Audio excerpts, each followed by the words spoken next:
Ladies and gentlemen, please take your seats. Please take your seats.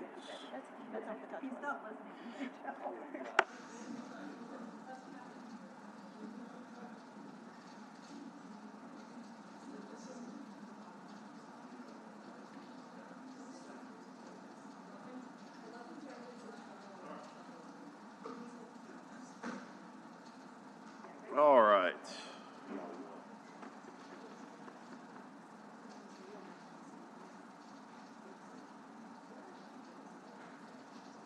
Thank you.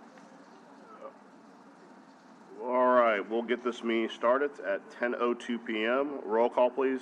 Ms. Spears. Councilmember Thomas, present. Councilmember Morell, present. Councilmember Moreno, present. Councilmember Jerusa, present. We have a quorum. Thank you. First up, we have the approval of the minutes from the March 14th meeting. Councilmember Moreno moves. Councilmember Jerusa seconds. All in favor say aye.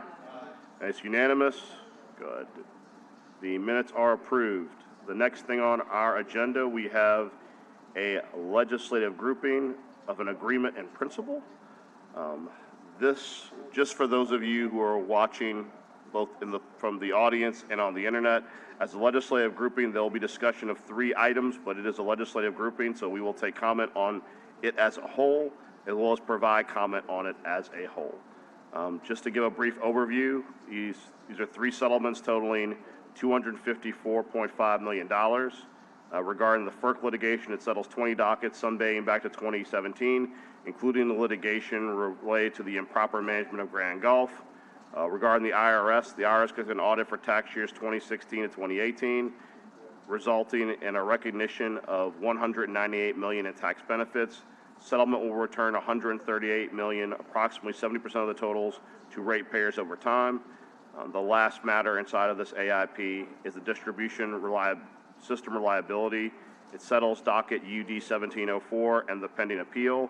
It's a $500,000 investment, not subject to recovery from ratepayers. So, Councilmember Moreno, you want to comment?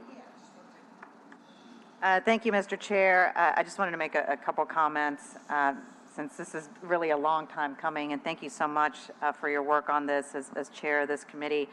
Just a little bit of history of how we got here. So back in 2018, when I got on the council, at the time, Council President Williams asked me to be a utility chair, and I agreed. I don't know if anybody else wanted the spot, but I got it. And at that point, I knew that it was going to be a lot of work, and I vowed to truly fight for New Orleans ratepayers and put accountability and progress first. Regulation of Entergy New Orleans by the City Council. Prior to that, I think that there had been this perception that Entergy New Orleans was the one really calling the shots and not the council. And so I, along with Ms. Spears and the council and my staff, we really vowed to change that. So it took a lot of work, and we drastically increased accountability, and we grew our Curo office, and Ms. Spears has been doing a tremendous job there.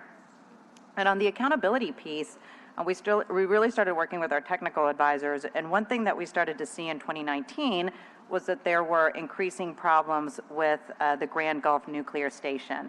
And at that time when we started to kind of point that out, some circles were constantly saying to us, well, that's just how it is, and there's really nothing that you can really do about it. But we decided not to take that advice, and we believe that ratepayers deserve better, so we decided to look into this even further, and we kind of, I guess, for lack of a better term, we kind of got in the fight here. When the plant faltered during a heavy winter usage time period, ratepayers ended up paying nearly $1 million more for a week of replacement power. And I remember talking with the folks at the Alliance and looking at this particular information, and we just knew that we had enough. And so for the first time in history, the City Council called in the bosses over at Grand Gulf. They came down from Mississippi, and they came down and testified under oath before our council committee. And then when the plant continued to fail, we took another even bigger step. We joined up with other retail regulators across the South and pressed the group to hire sophisticated experts to review the plant's performance. Others told us that it would be too expensive and too risky to go through these processes, but we knew that ultimately there were potentially millions of dollars of refunds due to ratepayers, so we had to take these steps. So then, in 2021, when our experts indicated the plant was seriously deficient, we took the fight to the Federal Energy Regulatory Committee, FERC, in a series of lawsuits worth up to about $1 billion across the territories. In the years since, as we pressed our case and won battles at FERC, many told us to just quit, that the litigation was too risky to continue moving forward, particularly after Mississippi and Arkansas ended up giving up early. And at that time, Entergy did offer us a settlement, but we decided that it was not what ratepayers deserve. We thought it was really pennies on the dollar at the time.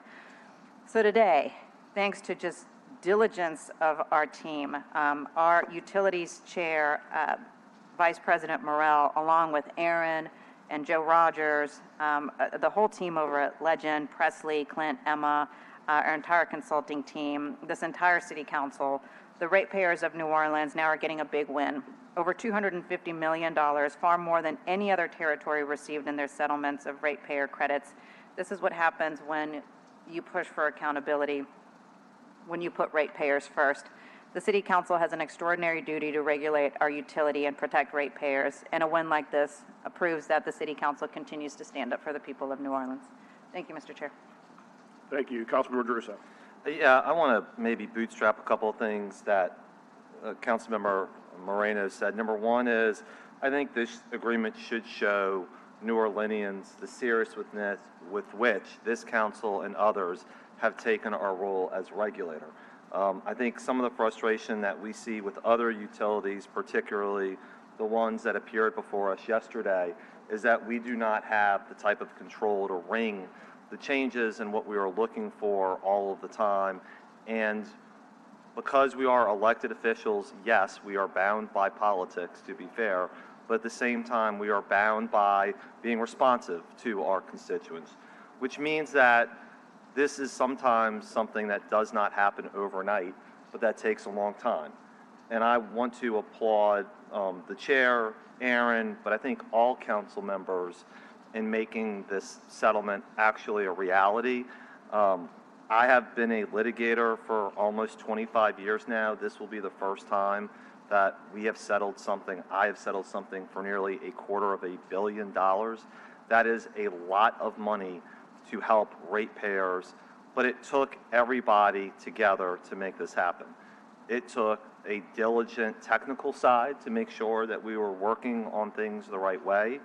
It took a strategy to accomplish, but I think almost as importantly, it took patience from the entire council to say repeatedly, this is what we feel like the right settlement ought to be on behalf of all New Orleanians. And I want to applaud and do something maybe I don't do quite as much, but give a pat on the back to the group, because I think that this is something that is significant. Obviously, I've only served for 6 years, so I can't say this is the biggest, but it has to be one of the biggest, settling so many cases at one time. And as a whole, it shows the diligence, persistence in pursuing something that now we can turn around and make sure that our ratepayers benefit the most from. So I thank you, Mr. Chair, for making sure that through your leadership and through all of the council members working together, that we were able to accomplish this. Thank you. Thank you. Councilman Thomas, you have any comments?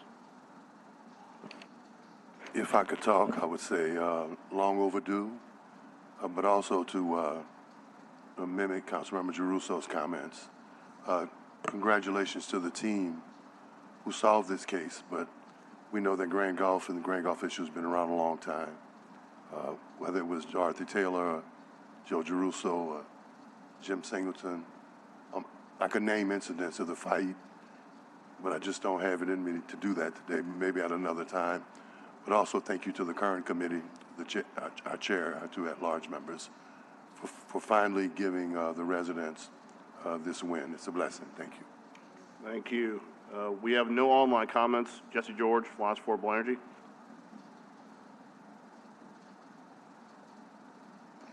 Yes, thank you. Jesse George on behalf of the Alliance for Affordable Energy. The Alliance urges the Council to consider carefully the way in which this settlement award will be used. While we commend the Council for not settling too quickly, we still believe that $116 million is substantially lower than what Entergy owes ratepayers for its mismanagement of Grand Gulf. These settlement funds must not be allowed to simply return to Entergy's coffers, and they certainly should not be explained as a $255 million direct refund to New Orleanians. After deducting the $22 million that was designated to be returned to customers in last September's formula rate plan settlement and the over $18 million already received under 2 of these FERC dockets, this settlement returns only $32 million to ratepayers as bill credits over 3 years and another $44 million over 25 years. In fact, this agreement in principle doesn't contemplate any other way for this $44 million in funds to return to customers apart from a small annual reduction in a rider over the next 2.5 decades. We are glad to see the Council has held their ground for so long to hold Entergy accountable for their business decisions that have harmed ratepayers for years, but Entergy should not be allowed to mislead the public about the value of this settlement. The Alliance is pleased to see the change in Ceres capital structure and agreed upon ROE through 2026. The prior structure was wholly inappropriate.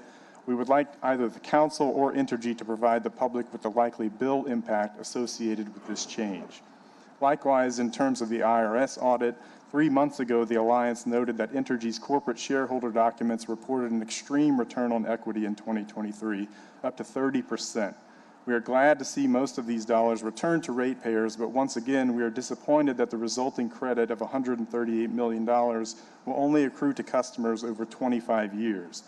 Apparently, New Orleans ratepayers were forced to overpay $198 million to the IRS for Entergy's federal taxes over 2 years, but these dollars are now being returned to customers over 2.5 decades. Thank you, Jesse. I appreciate your comments. Thank you.